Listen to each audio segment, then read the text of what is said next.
आपण प्रत्येक विषयावरती आवाज उचलला पाहिजे, निवेदन दिले पाहिजे.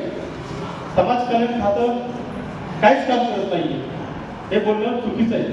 आपल्या अधिकारी काम करू देत नाहीत. एकनाथ शिंदेकडे ते खातं आहे. त्याच्यामुळे समाज कल्याण कार्यालयात टाळे ठोक आंदोलन प्रत्येक जिल्ह्यात होणं गरजेचं आहे.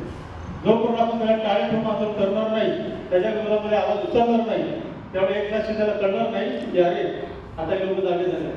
घरकुलचा प्रश्न असू द्या, दलित वस्त्यांचा प्रश्न असू द्या, जिथे जिथे आपला फंड आहे तो फंड लोकांनी बंद केलेला आहे.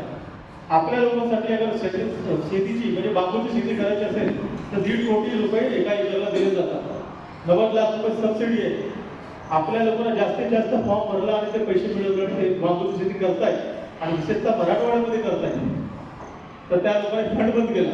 योजना बंद नाही केली, फंड देणं बंद केलं आणि मी स्वतः फॉर्म भरला होता. अशा अनेक योजना आहेत ह्या लोकांनी फंड बंद केलेल्या. आपल्याला त्याच्यावर काम करावं लागेल. आपले भीमार्गची ॲडव्होकेटची लीगल टीम आहे, त्याचे अध्यक्ष महाराष्ट्राचे. ज्या लोकांना असं वाटेल की मला बुलढाण्यामध्ये भीमार्गसाठी काम करायचं आहे, मला चळवळीच्या लोकांसाठी काम करायचं आहे, मला तो वेळ द्यायचा आहे, त्याने त्या सेलमध्ये यावं, त्या विंगमध्ये येऊन काम करावं. या ठिकाणी तुम्हाला पगार मिळणार नाही, पैसे मिळणार नाही, काहीच मिळणार नाही. या ठिकाणी तुम्हाला मानसन्मान मिळेल. तुमचा अपमान होईल, आमचाही होतो. चळवळीमध्ये तुमचा अपमानच होणार. कोणी मानसन्मान देणार नाही, कोणीच देणार नाही.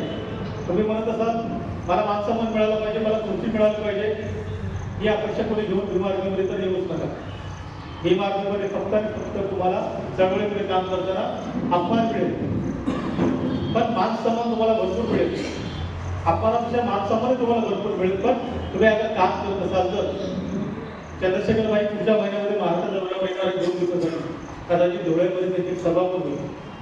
त्यावेळेला मी शशीदादांची पूर्ण टीमची ओळख करून देणार आहोत.